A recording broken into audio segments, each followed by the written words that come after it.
tema la paz de Dios. Va a ser la tercera parte, donde vamos a ver unos detalles muy concretos que tienen que ver precisamente con esa palabra que aquí tenéis, eirene.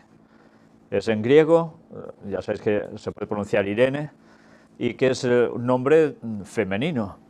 Vamos a ver a quién pertenecía ese nombre y cuál era todas las implicaciones. Vamos a orar primero. Padre nuestro que estás en los cielos, Señor, queremos que nuestro conocimiento sea abierto por el Espíritu Santo y que Él nos ayude a comprender toda la verdad. Ayúdanos a seguir profundizando en el conocimiento que tú tienes, especialmente dedicado a la gente que vive los últimos días, a nosotros, para poderte comprender mejor tu gran profundidad, tu gran amor. Ayúdanos, Señor, a transmitir estos conocimientos al mundo entero y a poder estar juntos muchos algún día en paz contigo, en tu reino por siempre y en paz entre todos. En el nombre de Jesús te lo pedimos todo. Amén. Bien, pues vamos a empezar con un texto que no va a aparecer en vuestras pantallas y nos va a servir un poco de introducción y de enlace con todo lo que hemos presentado hasta ahora en estos momentos.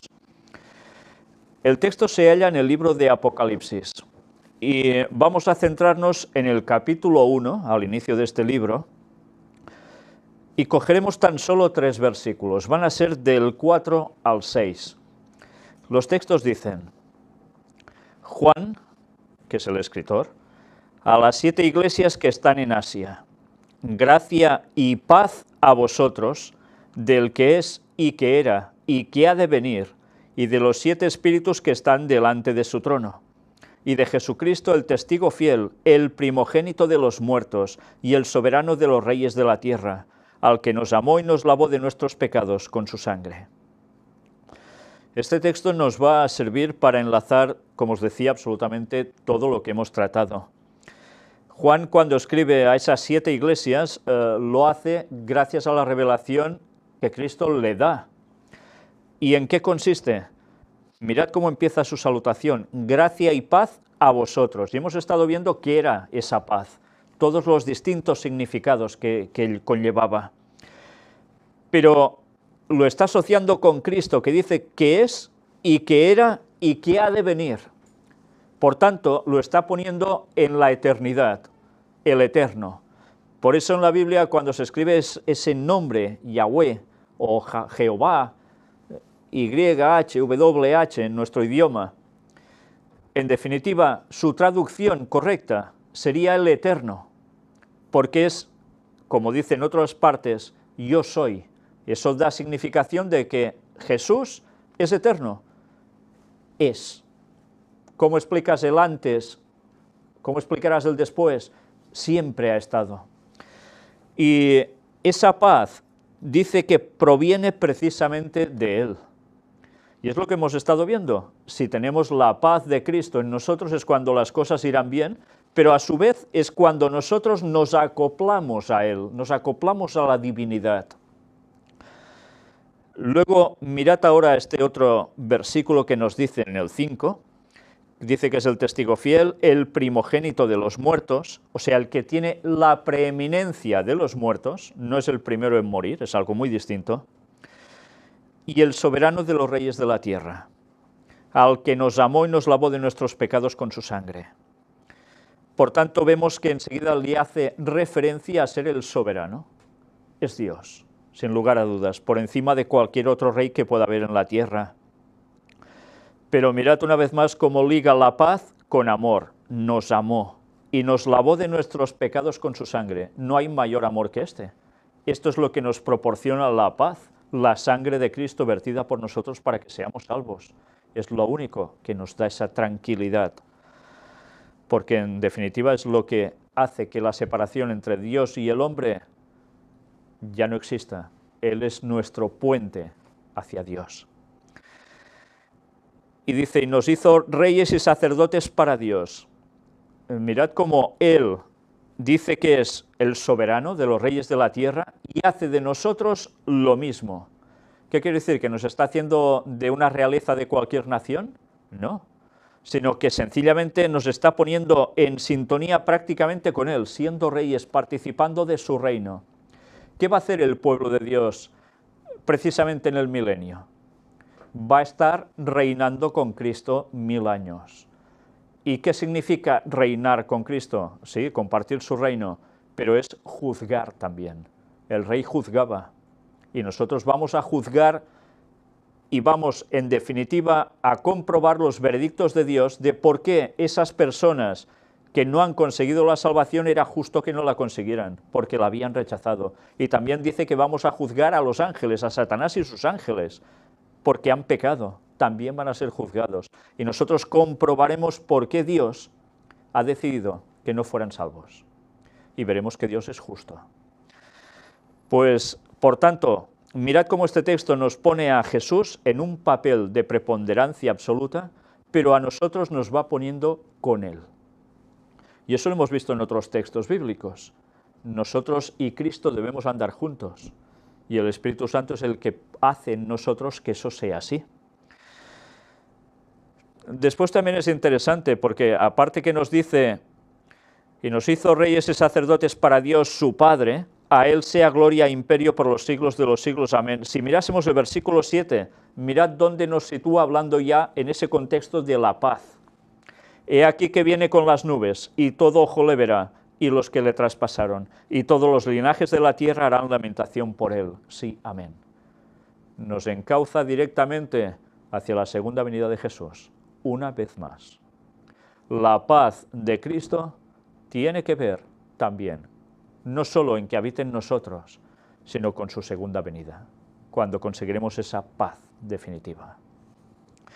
Una vez dicho esto, vamos a adentrarnos ya directamente en la tercera parte de este tema, viendo un plagio satánico. Ya sabéis que, como siempre, Satanás no inventa nada, copia lo que tiene de cosa divina que conoce y lo aplica a su modo, montándose su particular historia.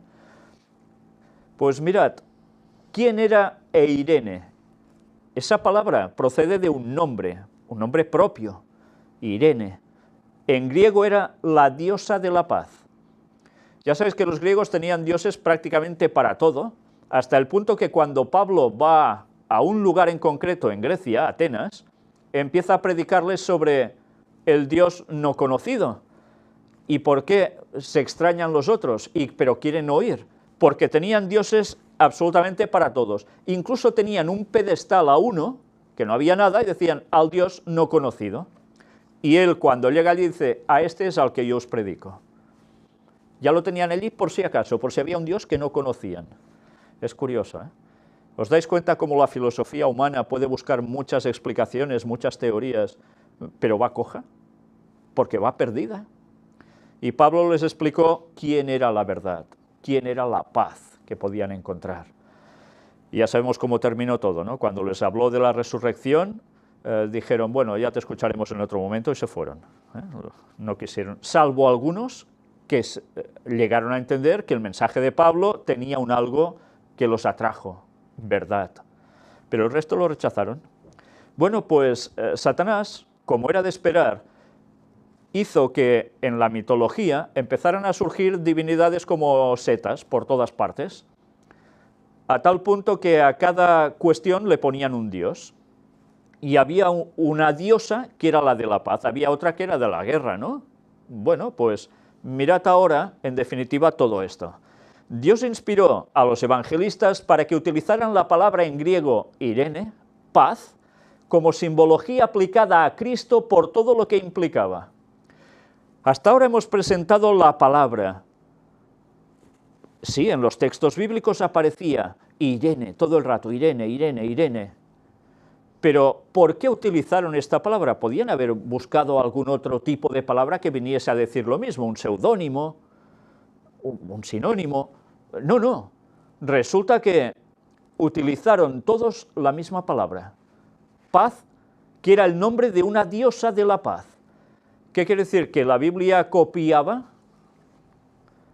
¿O quiere decir que los escritores bíblicos inspirados por Dios aprovecharon las características que se le daba a esa diosa porque eran los atributos que tenía Cristo.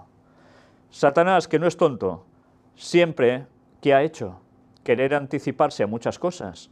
Y ha cogido lo que sabía que era cosa de Dios, lo matizaba a su modo y lo entregaba al mundo.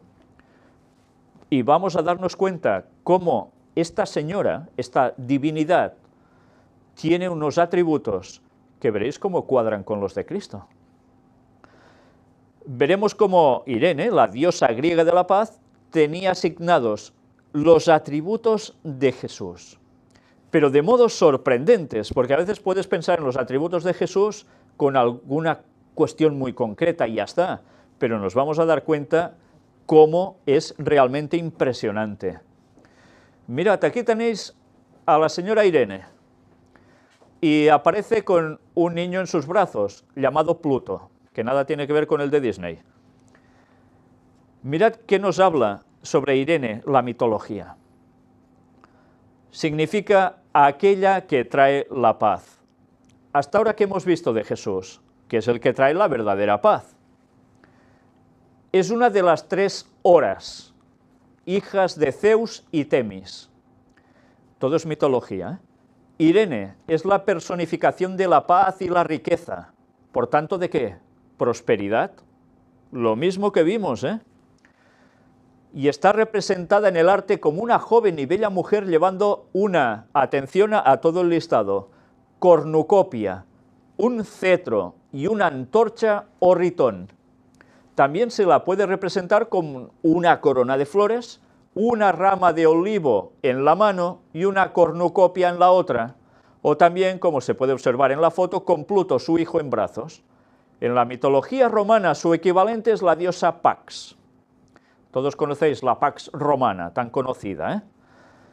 Pues ya sabéis que todos los dioses paganos, de hecho, eran los mismos.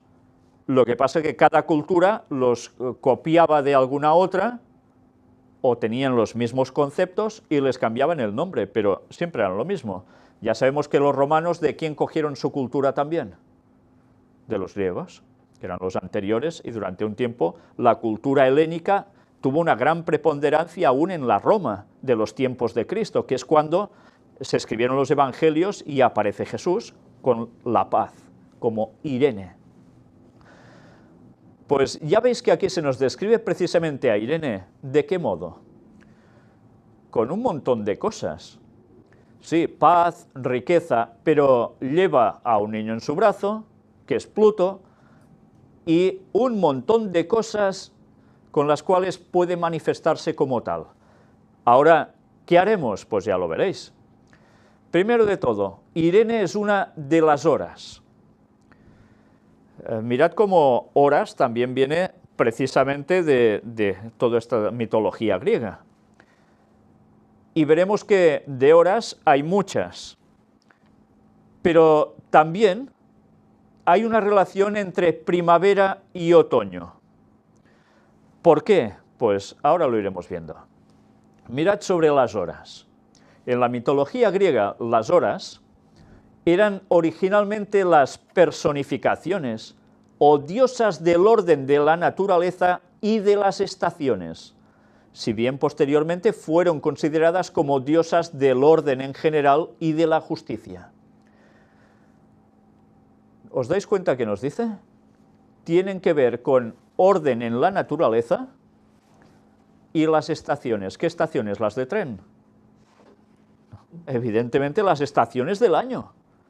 De ahí que se extraiga algo que también tendrá que ver con Cristo. Ya vimos en el tema del retorno de Cristo, de si hay fecha para el retorno de Cristo, que eso tiene una implicación con cierta época del año, con cierta estación. Pues ya veremos más al respecto. Suelen pues distinguirse 2 generaciones principales de horas. Mirad qué nos va diciendo aquí. Las horas son también descritas como diosas de las estaciones, es decir, las fases regulares bajo las que la propia naturaleza se manifiesta. Son amables y benevolentes, trayendo a dioses y hombres muchas cosas buenas y deseables. Claro, en cada estación, ¿qué lleva? Bueno, puede llevar desgracia si cae un granizada y te lo destroza todo, ¿no? Pero normalmente la primavera, ¿qué te lleva? No lleva una alegría porque todo florece, que es bonito, pero vamos viendo cada estación del año y todas tienen un atractivo, nos dan algo. Pues bien, todo eso estaba representado en estas horas, de las cuales Irene formaba parte. Mirad ahora sobre esa primera generación de las horas. Las nociones homéricas continuaron vigentes durante mucho tiempo, siendo consideradas las horas como las dadoras de las diversas estaciones del año, especialmente de la primavera y el otoño. Mirad estos dos conceptos porque son sumamente interesantes para las personas que conocen la profecía bíblica. Hay etapas en la Biblia que vienen marcadas por profecía precisamente no con verano e invierno, sino con primavera y otoño. ¿Cuándo fueron las famosas fechas de la gran controversia en las cuales se esperaba que Cristo viniera? Primero se dijo en 1843, después 1844, pero curiosamente primero se dijo que venía en primavera y después que venía en otoño, porque eran festividades de los judíos. El Yom Kippur en otoño, tabernáculos también, pero en primavera, ¿qué había? Una de principal, la Pascua. Y todo esto, ¿con quién iba relacionado? Con Jesús y con algo que debía acontecer. Pues mirad cómo estas horas, curiosamente, encajan precisamente con este entorno de festividades judías, aunque ellos, en este caso, son griegos. Nos sigue diciendo aquí, es decir, de la naturaleza en su florecimiento y madurez, la primavera y el otoño. En Atenas se adoraba desde tiempos muy antiguos a Talo, la hora de la primavera, y Carpo, la del otoño. La hora de la primavera acompañaba a Perséfone cada año en sus ascensos desde el inframundo, y la expresión «la cámara de las horas se abre» equivalía a «llega la primavera». Mirad que son expresiones del antiguo mundo de los griegos, pero que tenían una connotación que ciertamente Satanás, que no es tonto, iba a plagiar de las cosas de Dios. Los atributos de la primavera, flores, fragancia y grácil frescura, eran igualmente transferidos a las horas, y de esta forma adornaban a Afrodita cuando ésta surgía del mar, hacían una guirnalda de flores para Pandora, e incluso algunos objetos inanimados eran descritos como receptores de encantos característicos de las horas. Por lo tanto, guardan gran parecido y son mencionadas junto con las cárites, y ambas son frecuentemente confundidas o identificadas. En el tema de las horas hay otras divinidades implicadas, y llega un punto que posteriormente se van ya mezclando los atributos de una con los atributos de la otra, con lo cual llega un punto en que prácticamente muchas se confunden entre sí. Ahora veamos la segunda generación. Y diréis, ¿y por qué nos cuentas todo esto? Pues ya veréis a dónde llegaremos. Como en muchos otros casos, en las horas puede verse una transición gradual desde nociones puramente físicas a éticas, y la influencia que originalmente tenían sobre la naturaleza en general fue posteriormente trasladada a la vida humana en particular como diosas de la ley y el orden, que mantenían la estabilidad de la sociedad. ¿Jesús tiene algo que ver con la ley y el orden? Por supuesto, es quien da los 10 mandamientos, quien da la ley, y es el que establece también el orden social.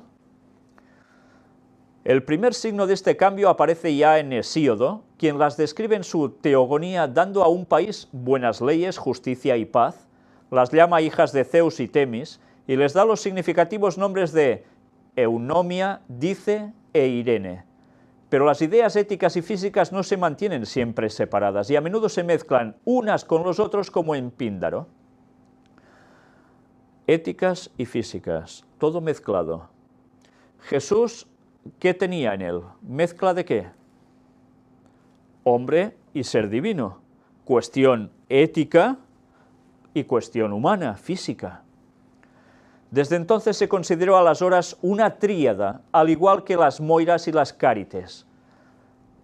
Eunomia, que significa buen orden, era la diosa de la ley y la legislación. La misma diosa, una diferente de igual nombre, puede haber sido hija de Hermes y Afrodita. Dice, justicia, era la diosa de la justicia moral. Presidía sobre la justicia humana, haciendo su madre, Temis, lo propio con la justicia divina. Dice, había nacido mortal, y Zeus la situó en la tierra para mantener la justicia entre la humanidad. Y Zeus, que tiene la significación de Dios Padre, en el paganismo vendría a ser esa equivalencia, resulta que ¿a quién pone para la justicia entre la humanidad? A Cristo, a Jesús. Pero pronto aprendió que esto era imposible y la situó junto a él en el Olimpo. ¿Y qué sucedió con Jesús en la tierra? Cumplió su función aquí, pero ¿qué tuvo que hacer? La justicia quedó aquí, quedó en parte, y él, ¿dónde fue? Al cielo otra vez. Y atención ahora a Irene, que significa paz, cuya equivalente en la mitología romana era Pax, era la personificación de la paz y la riqueza, y era representada en el arte como una joven y bella mujer llevando una cornucopia, un cetro y una antorcha o ritón. Se aprecia una gran confusión respecto a las horas, pues mezcla los nombres originales con los epítetos y las designaciones de estaciones u horas separadas. De esta forma elabora primero una lista de 9 horas. O sea, entre ellas ya se iban confundiendo, todo se iba mezclando. Y aquí hay un listado de todo lo que eran horas, entre las cuales está Irene como diosa de la paz. Ya veis que hay otra que es hora de la primavera, y así tantas más. Por tanto, llega un punto en que todo esto se va confundiendo, y hay divinidades que cogen las características de otras, y vais a ver cómo, curiosamente, esta divinidad que estamos tratando, que era paz, Irene, coge todas las que tienen que ver con Jesús, de un modo descarado. ¿Qué es una cornucopia? Dice que esta diosa lleva una cornucopia. Por cornucopia, enseguida, ¿qué entendemos? ¿Algo de un cuerno? ¿De la abundancia? De la abundancia. Pues mirad, si veis la imagen, seguro que esto lo habéis visto en muchos lugares. Un cuerno que de él sale dinero o sale oro, ¿verdad? Esto es la cornucopia. Del latín cornu, cuerno, y copia, abundancia. En español conocida también como cuerno de la abundancia. Es un símbolo de prosperidad y afluencia que data del siglo V antes de Cristo. Mirad por qué además señalamos lo de cuándo data esto, al igual que Irene. Ya es de antes de Cristo.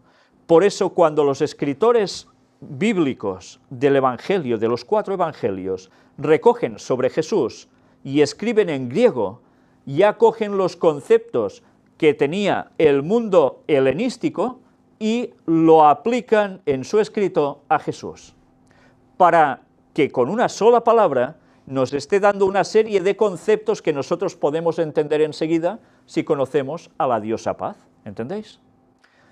Pues sabiendo esto, nos vamos a dar cuenta una vez más que la palabra paz aplicada a Jesús, los escritores fueron inspirados por Dios para que pusiesen precisamente eso, no como una aberración a favor del paganismo, sino para sacar esos conceptos que Satanás había inculcado en las mentes también griegas y también judías de la época que habían mamado de lo mismo, al igual que los romanos, para poder coger conceptos con tan solo una palabra.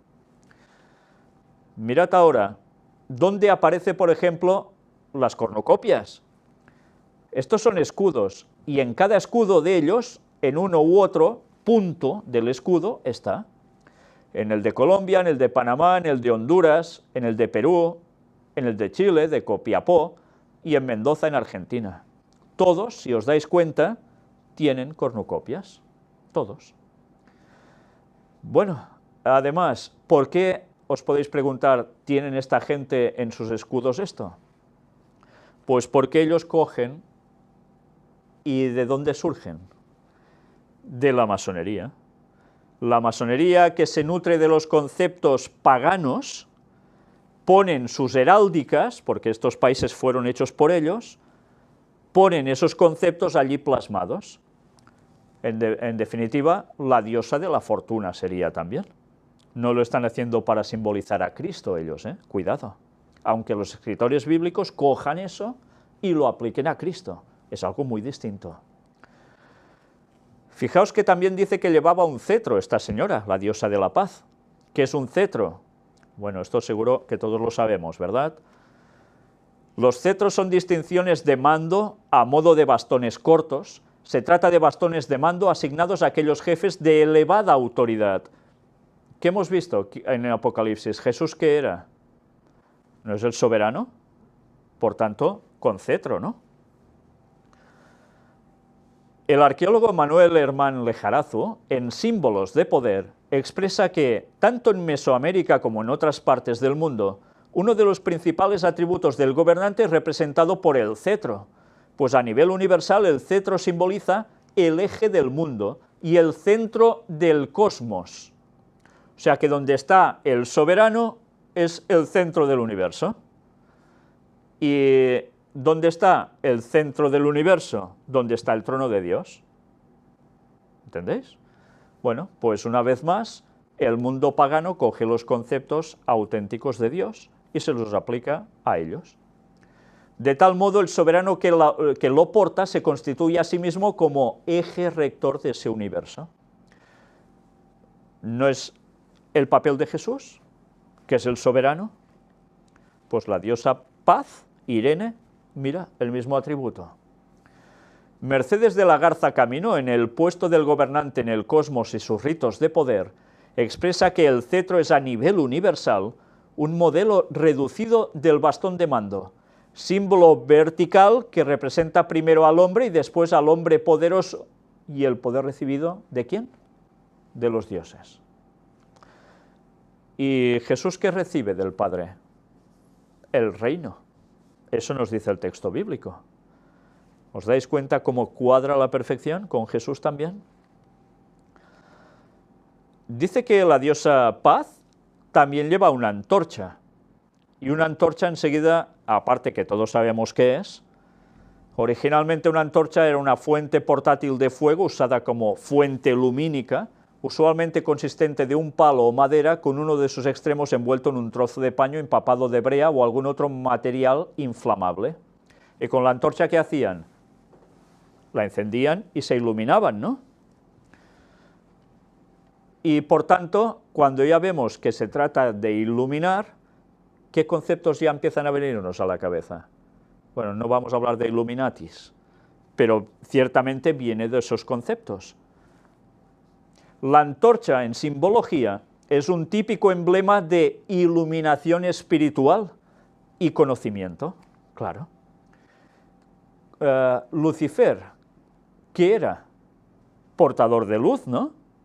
En un principio, antes de ser Satanás adversario. Por tanto, era también quien podía iluminar, dar un conocimiento espiritual, conocimiento. Después todo se fue a lo peor, ¿no? Por tanto, la luz que ya transmite Lucifer no es la de Dios, sino es la suya propia, que son tinieblas. Pero Jesús no es el que trae la verdadera luz al mundo, no dice yo soy la luz del mundo. Pues si Jesús dice que es la luz del mundo, ¿os dais cuenta cómo la antorcha también pasa a ser parte de la simbología en Jesús? Así, la Estatua de la Libertad, en realidad llamada la Libertad iluminando al mundo, eleva su antorcha dibujada a la izquierda. Una vez más, nos damos cuenta de algo que ya presentamos en conferencia. Esa antorcha que tiene la Estatua de la Libertad no servía solo para que los barcos no se la pegaran acercándose a la costa, sino porque en definitiva, ya sabéis que toda la Estatua de la Libertad tiene toda una simbología totalmente satánica, es una divinidad pagana. Bueno, una vez más nos damos cuenta cómo era para iluminar, para dar un conocimiento. Por tanto, Jesús también cumple con este requisito, y curiosamente la diosa de la paz lo lleva. Ritón. Esto quizás os suena más raro, ¿verdad? ¿Qué es un ritón? ¿Un rito muy grande? Bueno, pues sí, ritón tiene distintas palabras que salen de allí, y rito precisamente sale de ritón.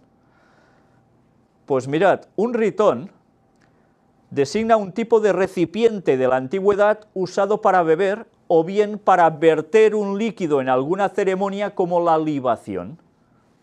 A menudo tenía forma de cuerno de cabeza de animal. ¿En la Biblia habían libaciones?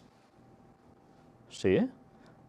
Dios les dice que también tienen que hacer libaciones, y libaciones era tener un objeto así y verter sobre el altar algo. Por tanto, mirad una vez más cómo el paganismo hace lo mismo, pero con significaciones distintas. La palabra se cree que deriva del protoindoeuropeo erreu, que significa verter, y podría así significar vertedor.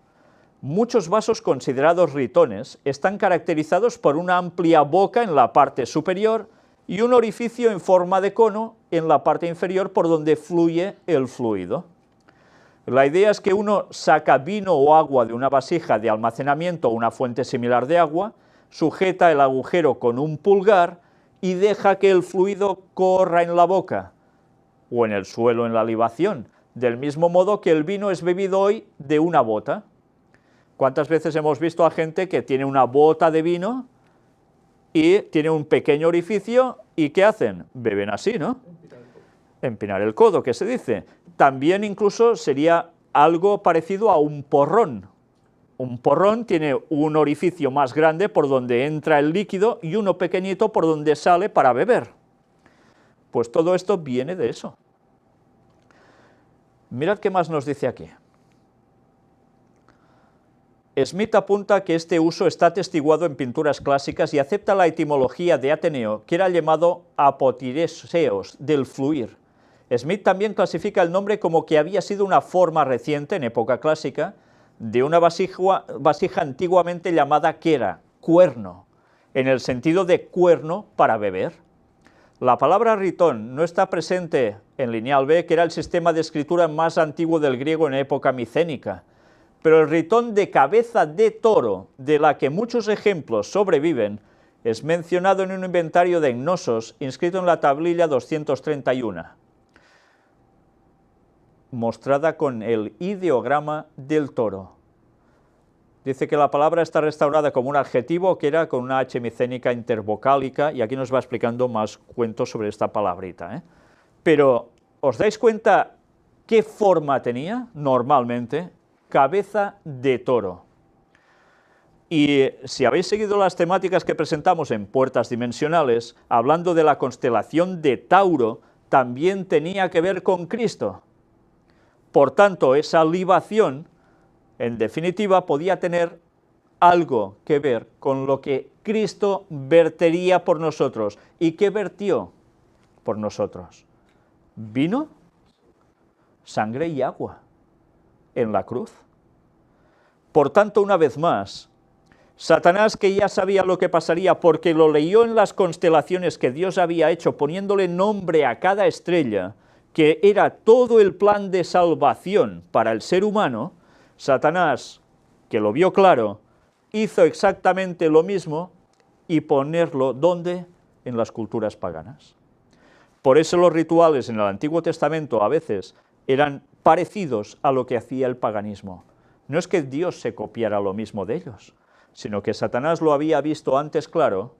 ¿Y qué hacía? Pues pasarlo a todo el resto de gente que no seguía las cosas de Dios para más o menos hacer cosas parecidas, pero llevarlos totalmente a otro destino totalmente contrario al de Dios, a Lucifer. Eso es lo que buscaba, a Satanás. Bueno, pues esto, libación, es lo que se hacía ya en el tabernáculo, después en los templos. ¿Y todo esto qué significación tenía? La sangre y agua vertida de Jesús por nosotros en el altar de los sacrificios, donde Él iba a morir por nosotros. Eso simbolizaba la oveja que después ponían allí, el cordero. Por tanto, una vez más vemos como esta señora, diosa de la paz, hace también, lleva en sí atributos de Cristo. Mirad ahora, libaciones. ¿Qué eran las libaciones? Bueno, ya hemos dicho algo. La libación consiste en derramar parte del líquido sobre el altar o en el suelo mientras se pronunciaba una oración. Un gesto propiciatorio que tiene el mismo valor que la ofrenda de las primicias alimentarias. Con frecuencia señalan una partida o una llegada. Primero, tiene el mismo valor que la ofrenda de las primicias alimentarias. ¿Recordáis que hacían también los judíos por orden divina? Las primicias ofrecían. ¿Las primicias de qué? De sus frutos. ¿Y qué hizo después Jesús también? Cuando subió al cielo ofreció las primicias al Padre. ¿Y quiénes eran esas primicias o qué eran esas primicias? Los que resucitaron con Cristo cuando Él ascendió, que se manifestaron a gente, se aparecieron a gente. Y estos, como primicias de la resurrección que habrá al final, fueron llevados con Cristo al cielo. Son unos de los pocos humanos que están en el cielo, aparte de Enoc, Moisés y Elías. Las primicias. Y Jesús mismo era también una primicia, porque resucita antes que el resto cuando venga Él por segunda vez, que es Él quien va a resucitarlos. Pero por si fuera poco, mirad, con frecuencia señalan una partida o una llegada. ¿Y Jesús qué hizo? ¿No partió hacia el cielo? ¿Y una llegada qué es? Sí, claro, puedes decir, vale, llega al cielo, pero es que ¿qué va a hacer después? Vuelve, llega a la tierra. Por tanto, una vez más nos vemos que todo esto nos está llevando a cosas que Cristo haría, y el paganismo lo recoge a la perfección, aplicándolo a lo suyo. La escena de la partida del hoplita, que reúne alrededor del personaje del joven guerrero armado a un anciano y a una mujer, se encuentra en numerosos vasos áticos de la época clásica.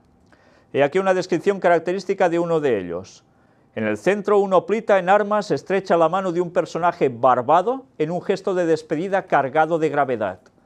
A la derecha, una mujer sostiene una jarra y una copa plana, instrumentos rituales de la libación, prácticamente obligatoria para marcar una partida o un retorno.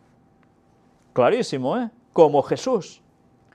La mujer vierte vino en la copa, una parte del cual, la que está reservada a los dioses, será vertida sobre el suelo, mientras que el resto lo beberán por turnos cada uno de los participantes. Procediendo a esta libación, que es ofrenda y comunión, se marcan los lazos que unen a cada uno de los miembros del grupo con los demás y se afirma la relación que une al grupo con los dioses. Por tanto, todos estaban en comunidad y todos se unían ¿a quién? A los dioses. ¿Qué representaba la libación? ¿No unía a toda la comunidad, porque eso se hacía para todo el pueblo? ¿Y qué trascendencia tenía? ¿Unirnos a quién? Pues unir a ese pueblo a Dios. Por tanto, lo mismo, con una gran diferencia. ¿Os dais cuenta que aquí todo esto lo están haciendo mujeres? ¿Y quién oficiaba en el tabernáculo que tenían los hebreos? Y después en los templos. ¿Mujeres? ¿No? Solo hombres. Ah, es que eran machistas. Sí, eso se dice, es que eran machistas. Pues no. Sencillamente siempre nos damos cuenta cómo Dios establece un orden. Jesús lo establece. ¿Y por qué son los hombres los que debían oficiar? Cristo cuando viniera, ¿qué sería? ¿Hombre o mujer en la tierra? Sería varón. Por eso el sacerdote y los sacerdotes tenían que ser varones, porque eran la representación del Mesías que debía venir. Y eso no lo podía hacer una mujer, debía ser un varón. Por eso no pueden haber pastoras, tienen que haber pastores, porque son la representación de Cristo para el pueblo. Por eso todos aquellos que ahora fomentan que hayan pastoras en las iglesias, lo que están haciendo es coger los conceptos del paganismo, que es el ideal satánico, para tergiversar la simbología que Cristo nos quería manifestar con todos los rituales que estaban plasmados aquí por orden de Él. ¿Os dais cuenta cómo Satanás lo tuerce todo? Y ahora nos venden que esos son conceptos de machismo.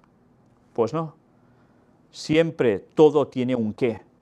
Y cuando Dios hace las cosas es para darnos lecciones, no por caprichos. La libación acompaña también el ceremonial del banquete común o simposio. Finalmente desempeña asimismo un papel importante en los actos solemnes, implicando directamente a la polis, a la ciudad. ¿Os dais cuenta que dice que también el ceremonial del banquete común o simposio acompaña a la libación? ¿Qué había en representación a esto? Pues era la fiesta de los tabernáculos también, donde todos comían juntos, bebían juntos. En definitiva, esto era el plagio de Satanás, para variar. Sabéis que tabernáculos es la festividad en la cual cada año sucedía esto en el pueblo judío, pero todo esto tenía significaciones. Y tabernáculos es algo que se va a volver a cumplir. Su simbología tendrá una literalidad. ¿Y cuándo va a ser? ¿Cuando vuelva Jesús? Algunos creen que es cuando Jesús vuelve, que es la fiesta de tabernáculos. No. Jesús no viene para tabernáculos. La fiesta de tabernáculos, de estar todos juntos sentados a la mesa, comiendo y bebiendo, ¿cuándo sucede? Va a suceder cuando estemos en el cielo, cuando Jesús dijo que no comería más ni de ese pan, ni tomaría ese vino, el fruto de la vid, hasta que estuviera ¿con quién? Con los redimidos en el cielo. Por tanto, la fiesta de tabernáculos no va a ser en la tierra, sino que va a ser en el cielo después de la venida de Cristo. Por tanto, la venida de Jesús no es en tabernáculos. ¿Entendéis? Es en otro tiempo. Tabernáculos otoño, y la otra fiesta que marcaba todo, ¿cuál era? ¿Lo habéis visto? Primavera. Jesús, ¿cuándo murió? Primavera. Se cumplieron 4000 años justos en esa Pascua desde la entrada del pecado. Si deben ser 6000 años justos desde la entrada del pecado cuando Jesús vuelva, ¿cuándo va a volver Jesús? ¿A los 6000 años y medio? ¿O a los 5999 y medio, que sería en otoño? No, será a los 6000 exactos. Y eso quiere decir que vuelve en la Pascua, la primavera, entre marzo y abril, mes de Aviv, del año 2031, cuando se cumplen los 6000 años de historia, desde la entrada del pecado a la tierra. Por eso nos quedan 15 años y poco. Mirad qué más dice aquí. Finalmente desempeña asimismo un papel importante en los actos solemnes, implicando directamente a la polis ciudad. Igualmente sanciona los tratados y las alianzas. Tratados y alianzas. ¿Qué alianza tenemos nosotros? Con Dios, ¿no? ¿Cuándo se va a cumplimentar esa alianza? Cuando venga a buscarnos y cuando vayamos al cielo, que hizo ese trato de no comer más de ese pan ni de ese vino, ese fruto de la vid, hasta que estuviese con nosotros en el cielo. La alianza. El término esponde, que en griego designa la libación, se encuentra además en la palabra espondai, alianza. ¿Os dais cuenta cómo todo tiene que ver con Jesús? Pues esto formaba parte de las libaciones también en la antigua Grecia, paganismo. Otras libaciones que se consagran totalmente son las choai, del verbo griego chein, derramar copiosamente. Están especialmente destinadas a los muertos. Y ahora os pregunto, ¿quién derramó algo copiosamente? ¿Lo recordáis? ¿Quién derramó copiosamente? Es más, me pongo del lado izquierdo. ¿Quién derramó copiosamente desde aquí? Jesús. Cuando el soldado lo traspasa con la lanza en la cruz, dice que brotó fuertemente el agua y la sangre que Jesús tenía aquí acumulado, unos 2 litros. Y eso es lo que derrama a través de su cuerpo, y es lo que cae hasta sus pies, y como mostró Ron Wyatt, en esa grieta que se abrió con el terremoto en la muerte de Cristo, justo a los pies de la cruz, Donde había el agujero se concentró esa agua y esa sangre, y durante 6 metros, justo 6, cayó sobre algo que había en esa cueva que estaba justo ahí debajo, que era el propiciatorio, la tapa del Arca de la Alianza, donde, ¿qué pasaba? Durante años y años, los sacerdotes, ¿qué hacían? Aspersaban la sangre del Cordero allí, simbolizando ¿a quién? Al que iba a hacer derramar su sangre precisamente en ese lugar, a Jesús. Por eso, el Arca de la Alianza está justo debajo del Monte Calvario. Allí fue escondida para recibir precisamente esto. Y Ron Wyatt pudo demostrarlo. Pues una vez más, mirad cómo todo cuadra, Satanás siempre plagiando las cosas de Dios porque sabe lo que haría el Señor. Derramadas en la tierra o sobre un túmulo funerario, tienen la función de establecer un lazo entre vivos y muertos. ¿Y qué hizo esa sangre que cayó de Jesús allí en el propiciatorio? Pues precisamente esto. Era una cuestión funeraria, derramada en la tierra la sangre. Y tiene la función de establecer un lazo entre vivos y muertos. Pues gracias a esa sangre es cuando la relación entre Dios y nosotros, que estábamos muertos por el pecado, podemos tener la salvación con Dios. ¿Os dais cuenta cómo todo esto tiene que ver con Jesús? Dice que Irene también llevaba corona de flores. Pues mirad qué extraemos de esta página del lenguaje de la corona de flores. Interesante, ¿eh? Por una parte, las coronas se colocan en la cabeza, la parte más elevada de nuestro cuerpo. ¿Por qué? Sabemos que desde la antigüedad las coronas de palma o laurel eran signo de gloria y reconocimiento, y que éstas imitaban la forma de los rayos que rodeaban la cabeza del dios Apolo. Mirad cómo siempre hay una significación en todo esto.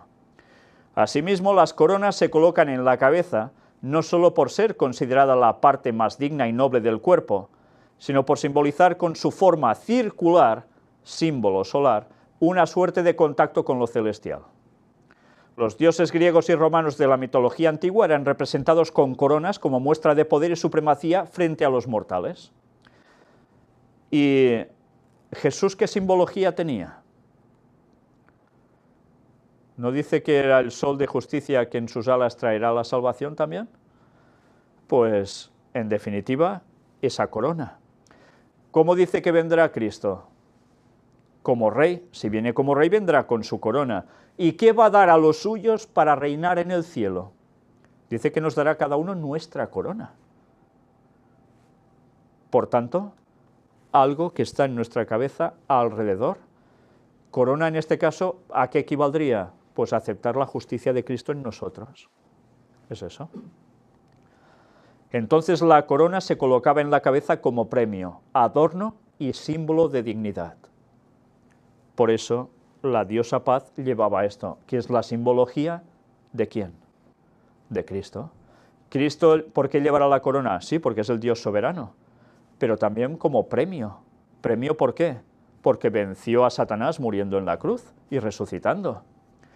Adorno, evidentemente, porque va a ser no de hojalata, va a ser de oro. Y símbolo de dignidad, claro, de dignidad, de realeza, ¿cómo no? Y sabéis, por cierto, que las coronas que va a dar Jesús a los que vayan a ser salvos, y esperemos estar entre ellos, también tendrán unas estrellas incrustadas, que darán luz. Y los ángeles las están confeccionando ahora para nosotros.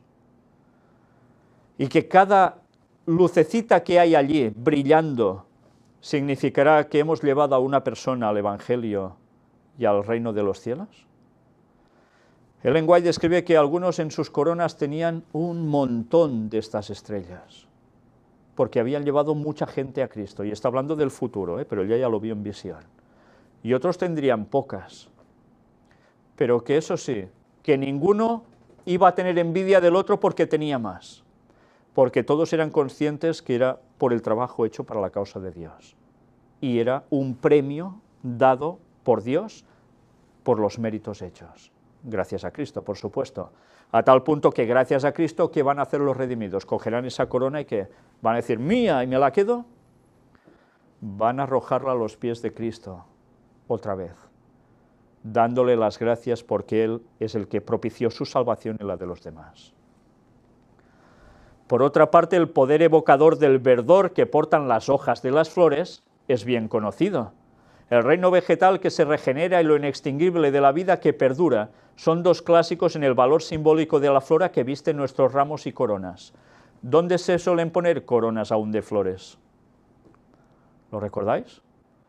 Cuando alguien se muere, ¿no les hacen una corona de flores? Todo como simbología de eternidad, porque siempre la flora va haciendo su curso. Pero también todo esto, ¿con qué tiene que ver normalmente la floración? ¿Con qué época del año? Primavera, ¿no? Bueno, salvo alguna excepción. Pues en fin, una vez más nos damos cuenta que todo esto es simbología de la eternidad que también tiene que ver ¿con quién? Con Cristo. Son muchas las connotaciones de carácter sexual y amoroso que tienen las flores. En la corona las flores aparecen caracterizadas en la Biblia como símbolo del amor y los placeres mundanos. Mientras los participantes de los ritos báquicos, de Baco, adornaban sus cabezas con plantas dedicadas a Dionisios y Baco. Sin embargo, no hay que olvidar que pese a ser consideradas como emblema de la vitalidad, también han tenido y tienen un importante papel en los ritos funerarios. Los ornamentos florales simbolizan la idea de permanencia del difunto, así como la consecución de la inmortalidad. Lo mismo ocurre, más si cabe, con las coronas de flores. Bueno, pues todo esto son las explicaciones de por qué el paganismo hace esto, y aún ahora se hace la entrega de flores a los difuntos. ¿De verdad alguien piensa que el difunto se va a enterar si le das un ramillete de flores, una corona o una cebolla? No se va a enterar, está muerto. Pero, ¿por qué se hace todo esto? Por tradición pagana, como símbolo de inmortalidad. ¿Inmortalidad de qué? Si la inmortalidad la da Dios a quien quiere y a quien Él ha juzgado que se la debe dar.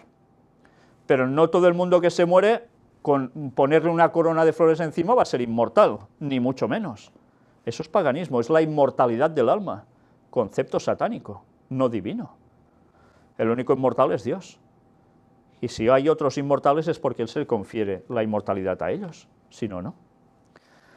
Bueno, pues, después de ver todo esto, dice que la diosa Paz también lleva una rama de olivo en la mano. Y esto sí que nos suena mucho, que es una rama de olivo, ¿no?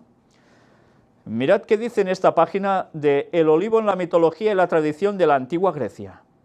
El olivo fue un árbol de gran simbología en toda la zona del Mediterráneo durante la antigüedad. Sirvió como fuente de alimento gracias a las aceitunas, de las que se extraía el aceite de oliva. Asimismo, fue respetado y venerado como uno de los dos árboles míticos griegos más importantes junto con el roble. Y toda la cultura mediterránea queda impregnada del olivo, ¿verdad? Sobre todo Italia, Grecia y España, más que en ningún otro lugar.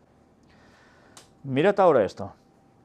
El olivo en Grecia simbolizaba la paz y la prosperidad. Mira por dónde. Lo mismo que todo lo que hemos venido presentando ahora y que tiene que ver con la paz que Jesús decía. Así como la resurrección y la esperanza. Una vez más, ¿a quién atribuimos eso? A Jesús. Así lo demuestran los hechos acaecidos tras el incendio de Atenas por el rey persa Jerjes en el siglo V a.C. Jerjes incendió toda la acrópolis de la ciudad, dentro de la cual se hallaba el olivo centenario de Atenea, que quedó calcinado. Sin embargo, cuando los atenienses entraron a la ciudad arrasada, el olivo ya había crecido un codo, simbolizando la rápida recuperación y renovación de los atenienses ante la adversidad. Curioso, ¿no? Pues bien, una vez más, nos damos cuenta que la palabra Irene tenía que ver también con rama de olivo, que llevaba ella. Por tanto, paz, prosperidad, resurrección y esperanza. ¿No es Jesús? Lo mismo. ¿Os dais cuenta por qué los escritores de los evangelios cogieron la palabra expresamente de esa diosa, el nombre, para dar todos esos atributos que llevaban, para aplicárselo a Cristo en definitiva? Bueno, pues mirad más. También Heracles, Hércules por la mitología romana, uno de los más conocidos héroes mitológicos, posee relación con el olivo.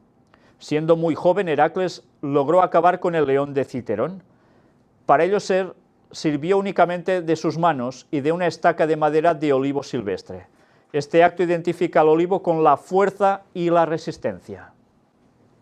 El olivo como fuerza y resistencia. ¿Jesús tuvo fuerza y resistencia o no? Vaya que se la tuvo. Porque si no hubiese sido tan fuerte y tan resistente, hubiese muerto quizás antes de llegar a la cruz. ¿Sí? Resistió hasta el final de todo, porque lo que pasó no fue poco. Y además, la rama de olivo, ¿a quién simbolizaba? Pueblo judío, ¿no? ¿Y Jesús de dónde era? ¿Chino? Era judío. Y a los judíos se los representaba también, ¿como qué? El olivo. Bueno, pues mirad algo curioso. Aquí relaciona a Hércules destrozando a un león. Y una vez más, ¿de dónde sale esta mitología? Jesús, ¿a quién va a destrozar en definitiva? A un león. ¿Y a qué león? Satanás anda alrededor, ¿cómo? Como un león rugiente buscando a quien devorar. ¿Y no va a ser Jesús el que va a acabar con Satanás? ¿Os dais cuenta de la mitología? Son plagios, en verdad, de las cosas de Dios. Porque Satanás sabe su final, pasa que lo quiere cambiar y por eso lucha a toda costa. Pero él sabe el final.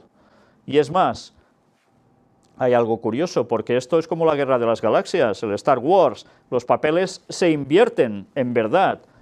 Y para él, ¿cómo se describe también a Jesús en la Biblia? El león de la tribu de Judá. Entonces, ¿quién lo va a destrozar? Satanás. Hércules. ¿Os dais cuenta cómo se juega con los sentidos inversos de las cosas? Es impresionante lo que hace el diablo.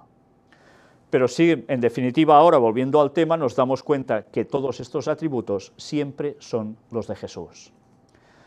La rama de olivo podía entregarse a los dioses como ofrenda.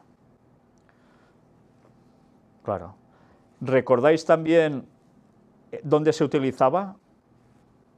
¿El qué? Lo que salía del olivo, de la aceituna.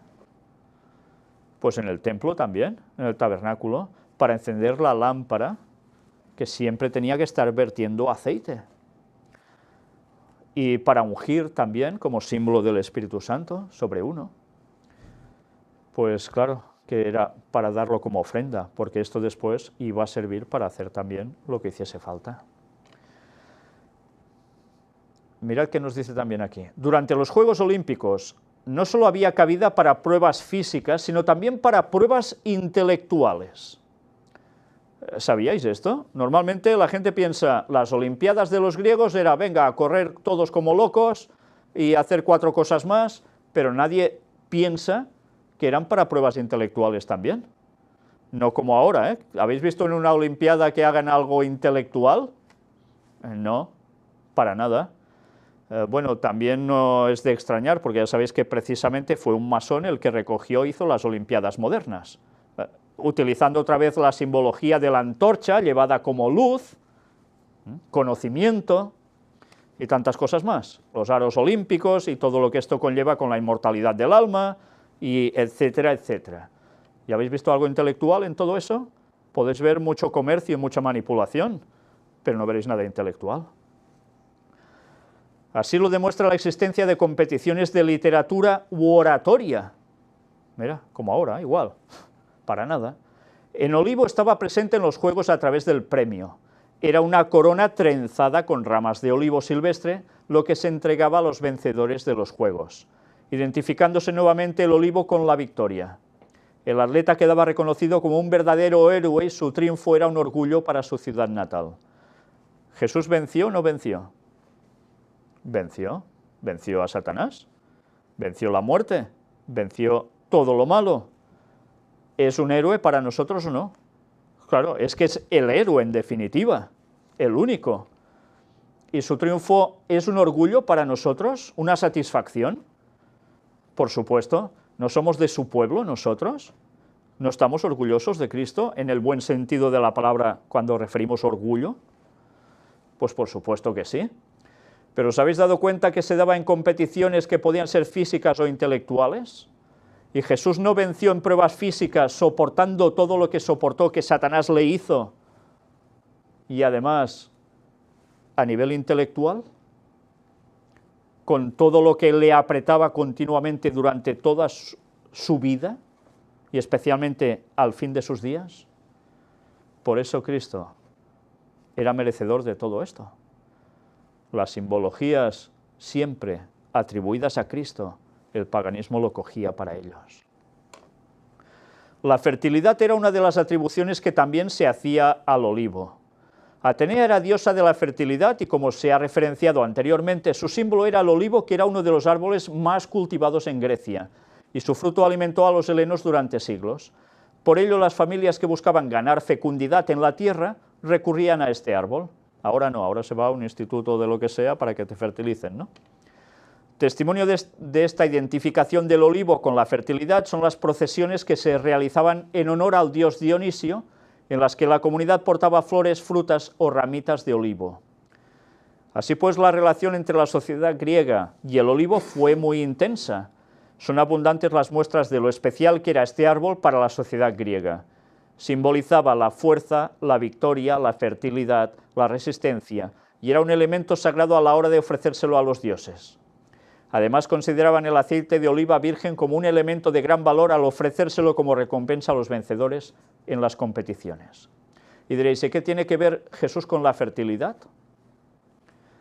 ¿Recordáis que le dijo a Abraham? Que sería padre ¿de qué? De multitudes, ¿no? Como la arena del mar, incontables, innumerables. ¿No les dio fertilidad? ¿No le dio fertilidad a Sara, la mujer de Abraham, que no podía concebir? ¿Y quién se la dio? Es Jesús, el yo soy del Antiguo Testamento. Fertilidad, ¿no va a conseguir frutos de su labor Cristo? Cuando dice el texto bíblico que habrá, aparte de los 144.000 salvos que estén vivos cuando Cristo vuelva, una gran multitud de salvados de todas las épocas, aunque van a ser una minoría respecto al resto de población que ha pasado por el mundo, van a ser una gran multitud. ¿No es fertilidad esto?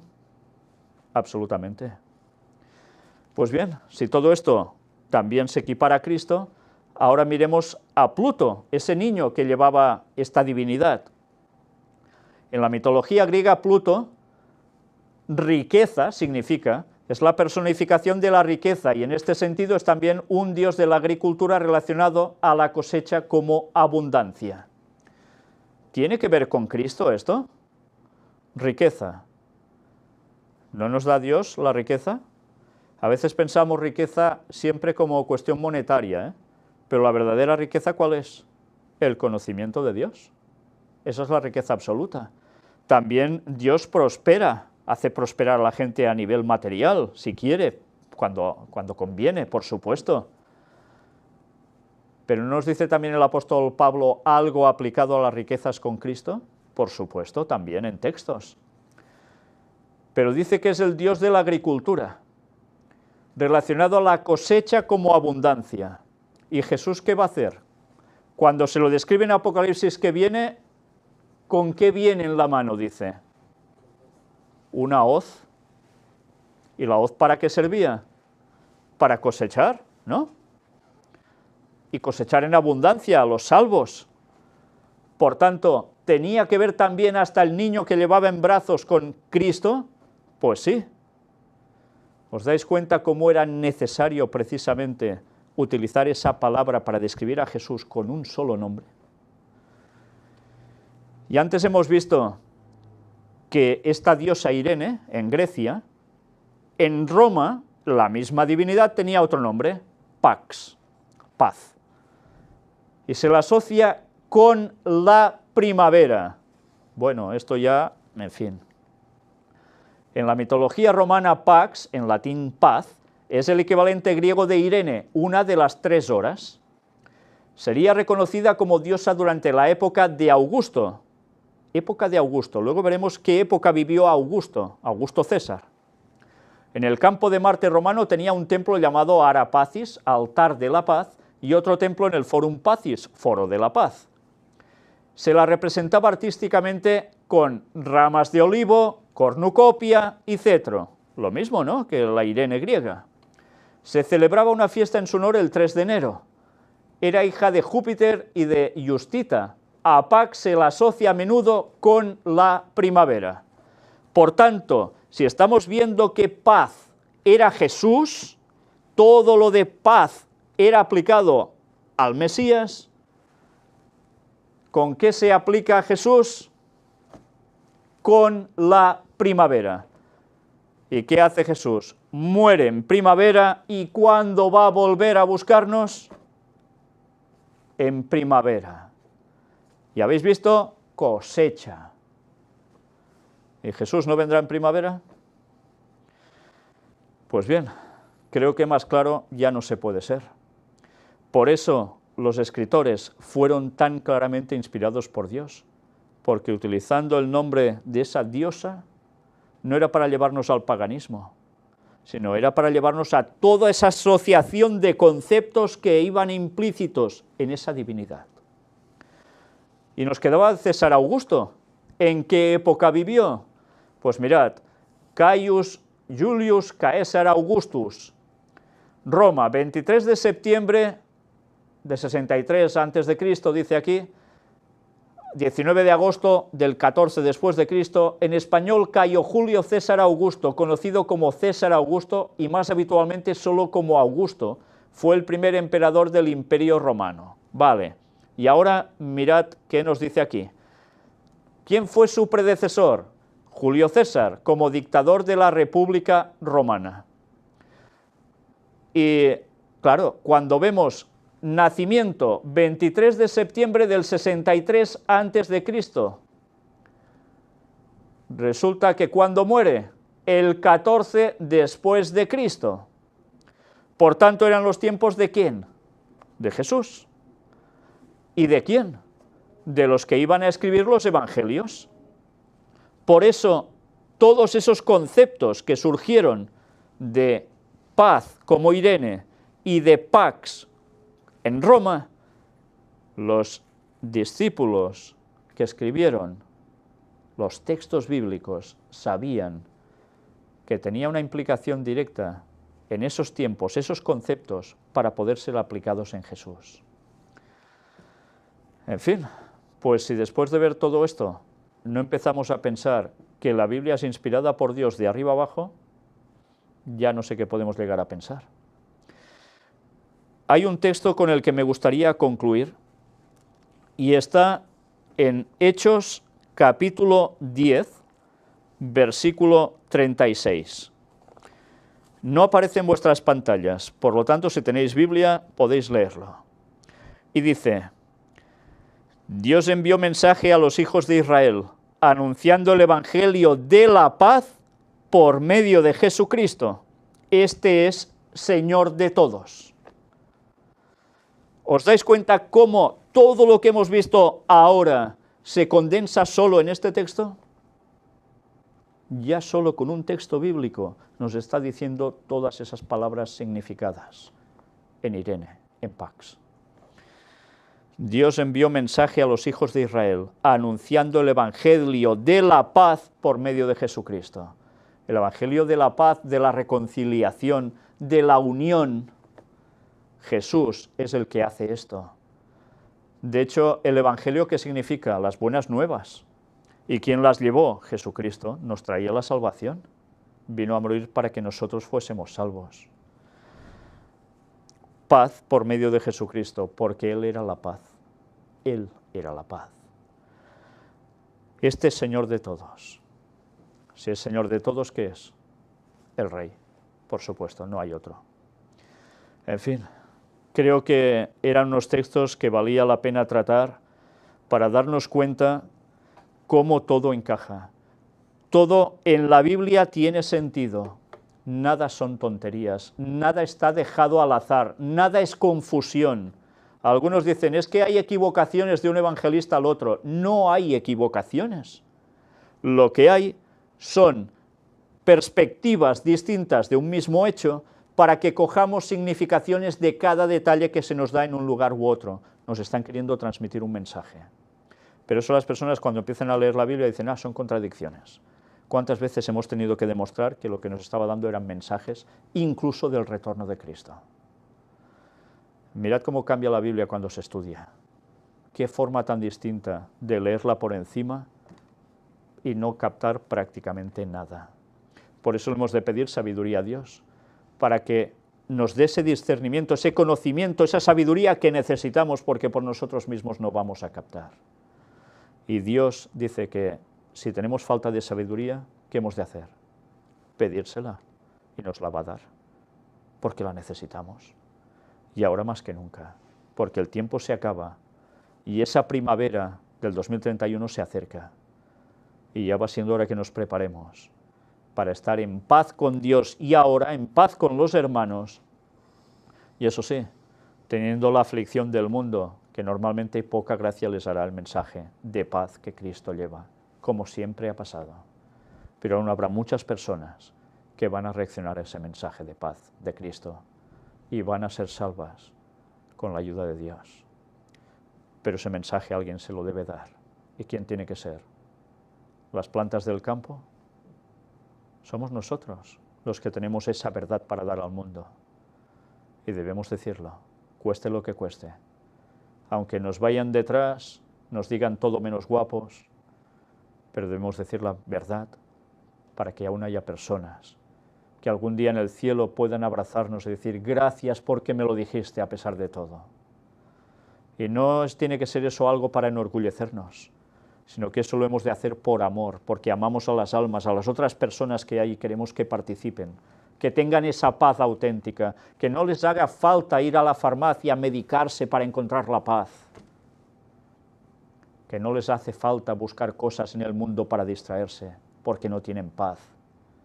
La única paz es en Jesucristo, ni filosofadas ni historias, solo Jesús. Y a Él debemos ir, pero a Jesús que aparece aquí, en ningún otro lugar, aquí. Que el Señor nos ayude a ello. Y el próximo día vamos a tener la continuación de este tema, que aún nos dará para 1 o 2 más. Y vamos a ver aún más facetas de la paz que nos seguirán dando connotaciones tremendas sobre Cristo, hasta que finalmente tratemos todo ese tema escabroso. ¿Cómo puede ser que un Dios de paz hiciese esas matanzas en el Antiguo Testamento? Esto tiene una explicación y lo vamos a tratar. Con todos los conceptos que hemos visto hasta ahora, nos damos cuenta que la paz, ¿entre quién debía estar? Entre los mismos que son de un mismo sentir. Entre los otros no habría paz. ¿Y esos otros qué iban a hacer? ¿Posicionarse a favor de Dios o en contra? Está claro, ¿no? ¿A favor de Dios y de su pueblo o en contra de Dios y de su pueblo? Dios debía intervenir para salvar la paz de los suyos. Todo eso hablaremos en su momento. Vamos a terminar con una oración.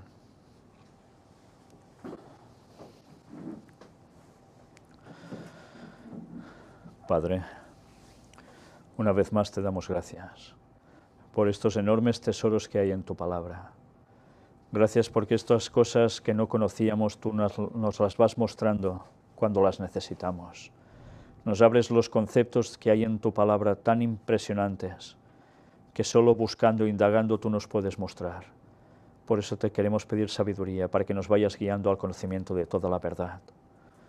Ayúdanos, Señor, a estar firmes en ti, a buscarte de todo corazón, pase lo que pase, nos digan lo que nos digan, pero sabiendo que solo en ti tenemos esa paz y queremos que los demás también la tengan, para gozar de la salvación, que gracias a ese sacrificio de Cristo, derramando esa libación por nosotros en la cruz, esa sangre y esa agua, pasando por tanto dolor, sin ninguna culpa, nos da esa salvación que nosotros queremos, sin merecérnosla sin duda, pero la queremos, Señor.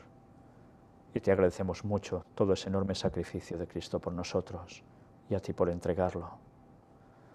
Ayúdanos a estar pronto contigo, por siempre, por la eternidad, donde el mal ya no exista y donde la paz reine en nuestros corazones, por siempre a tu lado. Perdónanos, Señor, todo lo mal que hacemos las cosas y danos las fuerzas para cambiar. En el nombre de Jesús te lo pedimos todo. Amén.